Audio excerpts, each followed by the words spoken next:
this is project suggestions, folks. This is from Depika2750, who says, will you be including any areas from any of the 2D Zelda games, i.e. Level 1's Island from Zelda 1, Tall Mountain from Link's Awakening, or the Dark Palace or Skull Woods from A Link to the Past? Yes. I don't know about all those locations off the top of my head, but I do know that as of this recording, I've already pre-recorded some videos for those locations already. So stay tuned to see when I get to them. Totally. Now we've got another suggestion from Michael Linden here, who says, out of all the areas in your project, what has been the area you were most excited to make, or are, if it's a place that hasn't been made yet? So far of all the areas I've already started to model, I think Castletown has been the most fun for me because it's felt the most freeing, because it's allowed to be a full town and I can start to think about more than anywhere else. I really have, allowed myself to ask questions about the culture and what kind of buildings, just based on the buildings that you're making, that says a lot about the history of the town, the function of the town, how people spend their time. And that's really been exciting to me to start to answer those questions. And I want to be able to do that with more of the world as well, and getting into different towns and be able to ask those questions about those places as well. That's really what I love about the project, is that, it is a modeling project, and even just within the modeling, it allows you to start asking questions about, well, what is the function of the space? What is the meaning of this place? How do people use it? And how are things connected? And Castletown has been the locations that's allowed me to ask those kinds of questions the most so far. Mm-hmm. All right. Our next suggestion comes from Dragonborn Express 5650, who's got actually two. First one is, are you ever going to do something like a Hyrule Navy? Not only would it be would it be perfect for adding references to other games like the OG Four Swords or the Oracle games, but it'd also be a long overdue addition to the kingdom's infrastructure, since Hyrule has been depicted as being close to the sea since Zelda 1, all the way back in 1986. Besides, even though you're not making this a mod or ROM hack, you can easily imagine how the whole thing with a Hyrulean Navy would be a great opportunity to create some side quests and side activities that maybe lock items, upgrades, or heart pieces behind their completion. Yeah, no, definitely something I want to keep thinking about is infrastructure of the world, right? Like I was just saying with thinking about the functionality of locations and thinking about how locations connect.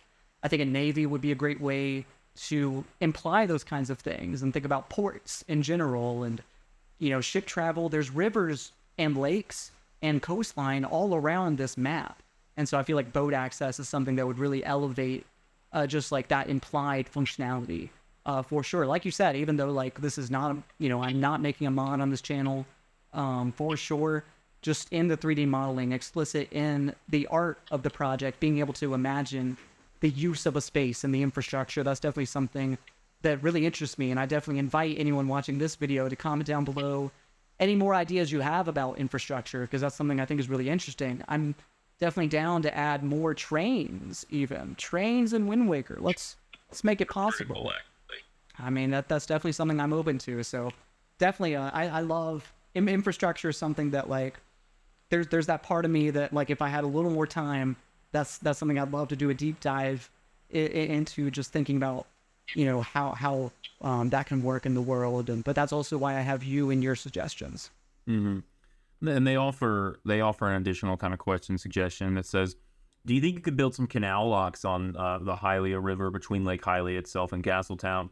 Not only does it add a bit more depth to the world building, but it would also fit like a glove into Wind Waker's technology display. And the interiors of said locks would also be great for many dungeon entrances. Keep up the good work regardless. Thank you. Yes. Yes, confirmed. Locks are coming to Wind Waker Unflooded. Get hype. All right.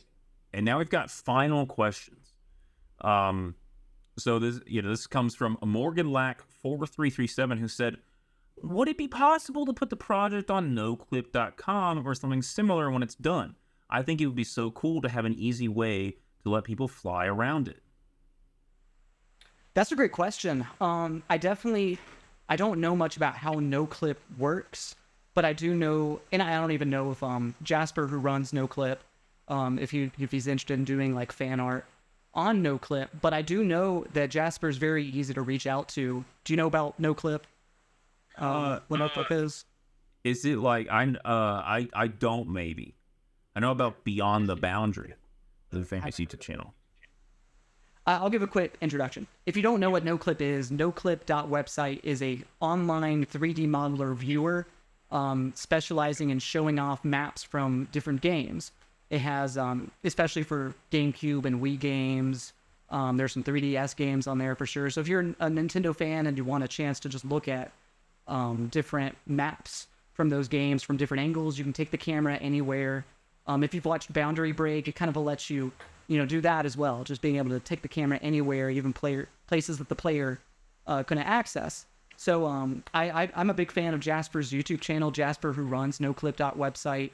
And I've left comments on his videos before because he's done a deep dive into the lighting of the Wind Waker and the cell shading. And so I've already been a fan of his content for a while, and that's been on my radar. And I know that he's super easy to reach out to, and I've had questions that I've asked in comments on the videos that he's responded to. So, I don't know if he'd be open to showcasing the model on noclip.website, but it is worth asking, I suppose, for sure. Yeah, and this next one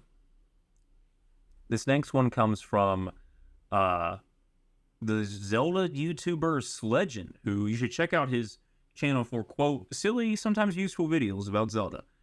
Subscribe for such hits as What Happened to the Sheikah in Tears of the Kingdom and Are Breath of the Wild's temperatures accurate? If any of those interest you, head over to his channel.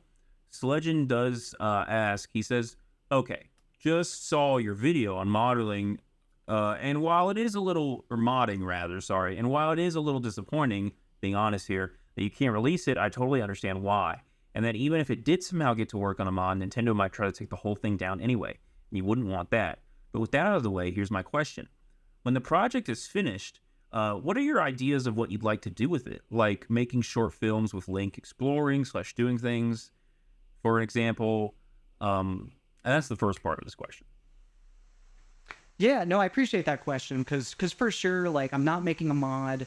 I am interested, like, if there's some way to create a playable experience, but definitely for now, it's this channel is completely dedicated to the 3D modeling of the project. This is a 3D modeling art project. I'm making videos, and that is definitely, that comes first. I don't even think a mod is possible with this map, from what I understand about the technical limitations of the GameCube and the Wii U. That being said, I definitely, even just through the modeling, I want you to be able to think about, just looking at the model, I want you to be able to imagine what it would be like to explore the world and make traversal decisions. Being on one mountaintop, what path do you have to take to get to another? Because just fundamentally, and I'm not saying that this makes it better than the ocean of the Wind Waker, but if you're traveling via boat in the original Wind Waker map, you're just shooting across a straight line. But in this map, even if you are just, in this map, even if you want to just go from island to island, that means going down a mountain and up another. And fundamentally, that may mean, taking a more interesting route. And I want you to be able to think about all that stuff, even just by looking at the map. But just to answer that question, definitely, I think I'd be interested in doing some kind of custom cutscenes for sure. I've definitely thought about that, and, I would be interested in collaborating with the community there and thinking about what would it look like to watch cutscenes, versions of the, like the prologue to the Wind Waker, right? Seeing Hyrule right before it's flooded, the invasion of Ganondorf. I think that'd definitely be fun to kind of create some kind of custom animations for, in the style of Wind Waker cutscene. That's definitely something on my radar for sure. Yeah.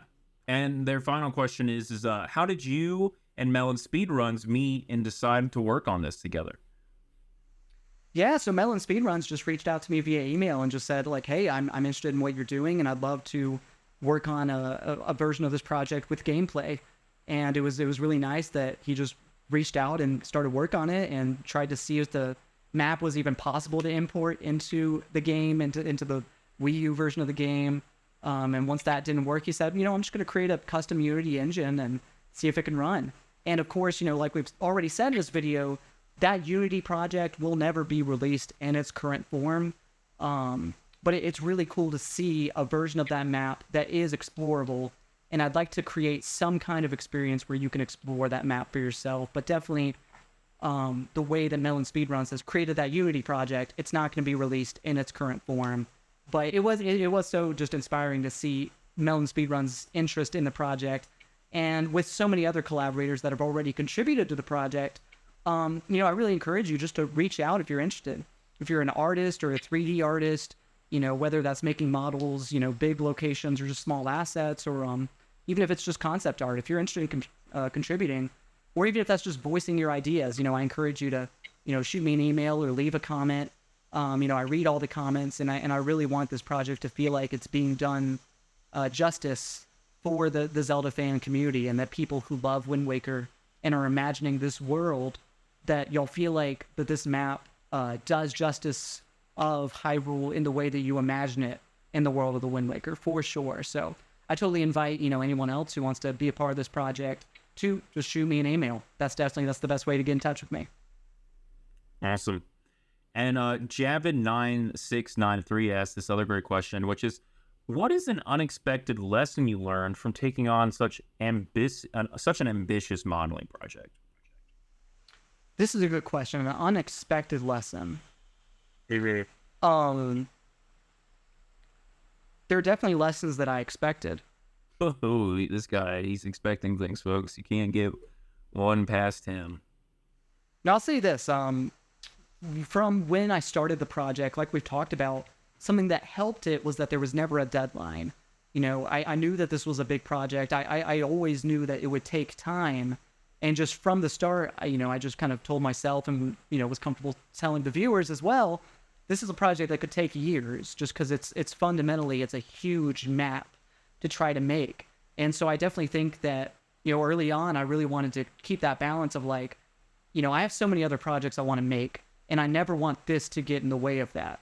This may take years to do, but I don't want those years that it takes to ever get in the way of anything else that I want to do. And it was always important to me to make that balance work, because, I love creating things, and I love my short films, and no project is ever going to replace the other, just because telling stories is so important to me. And so I think it was an important lesson early on to try to figure out that balance of, there's so many things I want to get done, and this is something that I'm interested in, and I never want it to steal away time from other projects that I'm passionate about, because there's so many things I want to get done. And so I definitely think that was a lesson learned early on.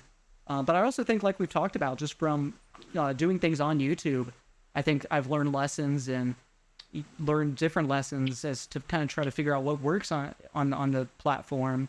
And I think as I've done this project, it's taught me that, making your project as niche as possible, your YouTube channel as niche as possible, and embracing that niche, that goes a long way. Being transparent about your creative process, that goes a long way.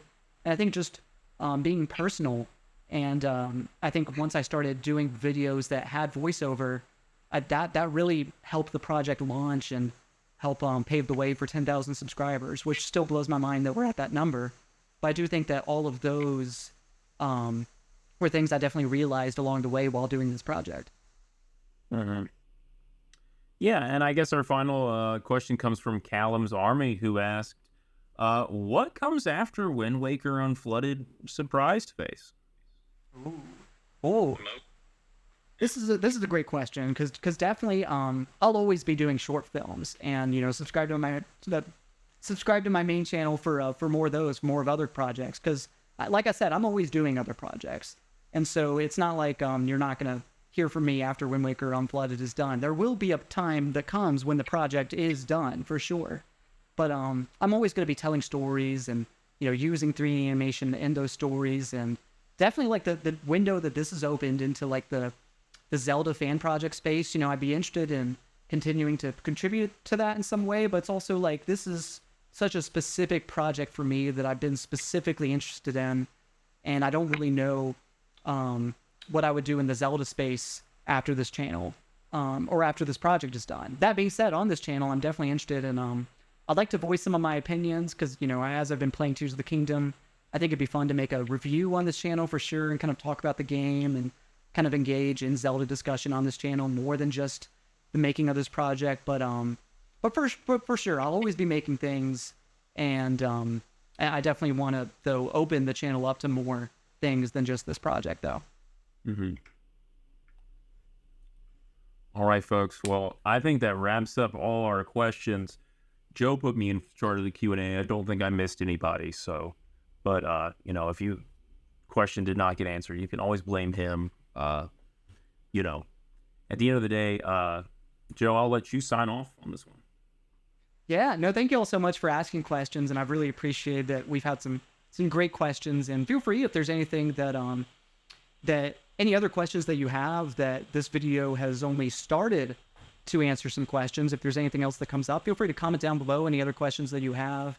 And if you want to see more of us, then feel free to subscribe and stay tuned to the channel to see if there's any more ways that you can hear from us.